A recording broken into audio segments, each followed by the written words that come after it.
Soya കുതിരാനുണ്ട്.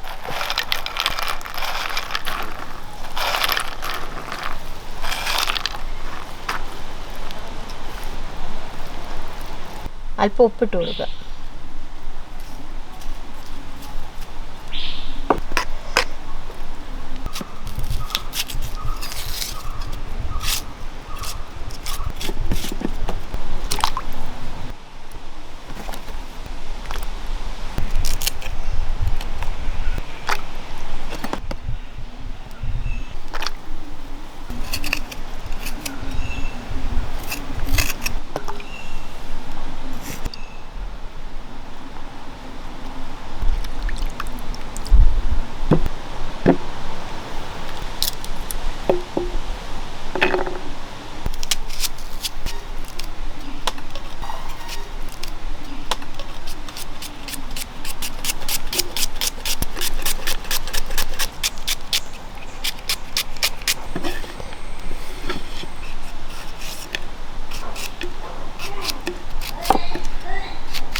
ഇഞ്ചി വെളുത്തുള്ളിയും ചതച്ചെടുക്കുക.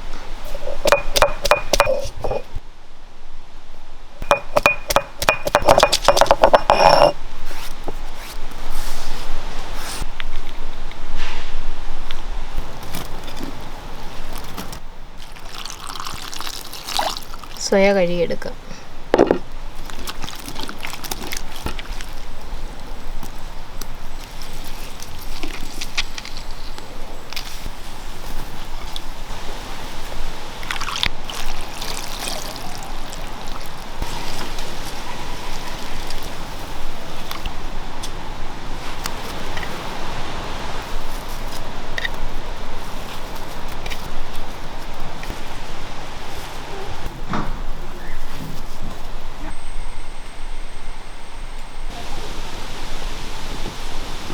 ചട്ടി ചൂടായിട്ടുണ്ട്. വെളിച്ചെണ്ണ ഒഴിച്ചു കൊടുക്കുക.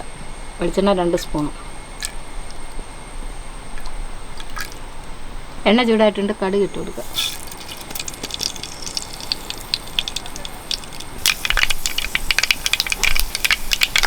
കടുക് പൊട്ടിയിട്ടുണ്ട്. ഇഞ്ചിയും വെളുത്തുള്ളി ഇട്ട് കൊടുക്കുക. പച്ചമുളക് ഇട്ട് കൊടുക്കുക.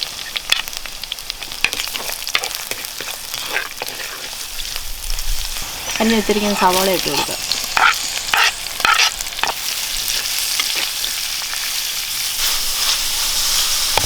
ഉപ്പിട്ട് കൊടുക്കുക.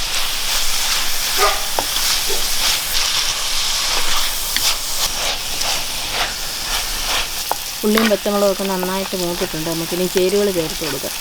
മല്ലിപ്പൊടി 1 സ്പൂണ്, മുളക് പൊടി 1 സ്പൂണ്, മഞ്ഞൾപ്പൊടി 1/4 സ്പൂണ്, പെരിഞ്ചീരകം പൊടിച്ചത് 1/2 സ്പൂണ്, ഗരം മസാല 1/4 സ്പൂണ്.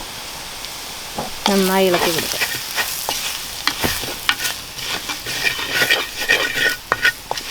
ചേരുവ എല്ലാം മൂത്ത് വന്നിട്ടുണ്ട്. ഇതിലേക്ക് അരിഞ്ഞ് വെച്ചിരിക്കുന്ന തക്കാളിപ്പഴം ഇട്ട് കൊടുക്കുക.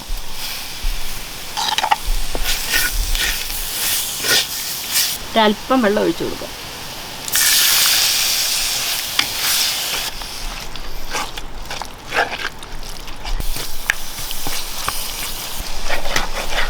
അരപ്പെല്ലാം മൂത്ത് വന്നിട്ടുണ്ട്. നമുക്കിനി അരിഞ്ഞു വെച്ചിരിക്കുന്ന സോയ ഇട്ട് കൊടുക്കാം.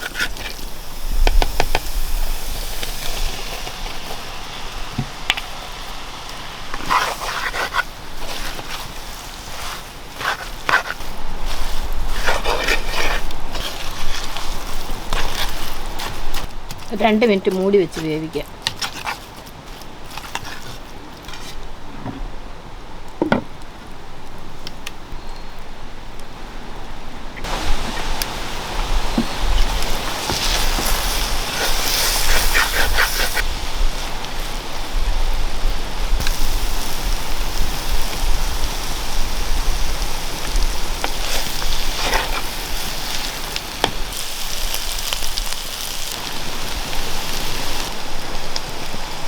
സോയയൊക്കെ നന്നായി മൂത്ത് വന്നിട്ടുണ്ട്. ഇനി അല്പം ഗരം മസാല ഇട്ട് കൊടുക്കുക. ഒരു 1/4 സ്പൂണ് ഗരം മസാല, 1/2 സ്പൂണ് കുരുമുളക് പൊടി. നന്നായി ഇളക്കി കൊടുക്കുക.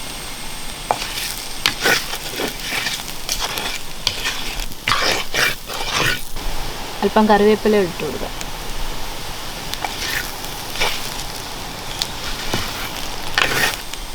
പിന്നെ താത്ത് വെക്കാം.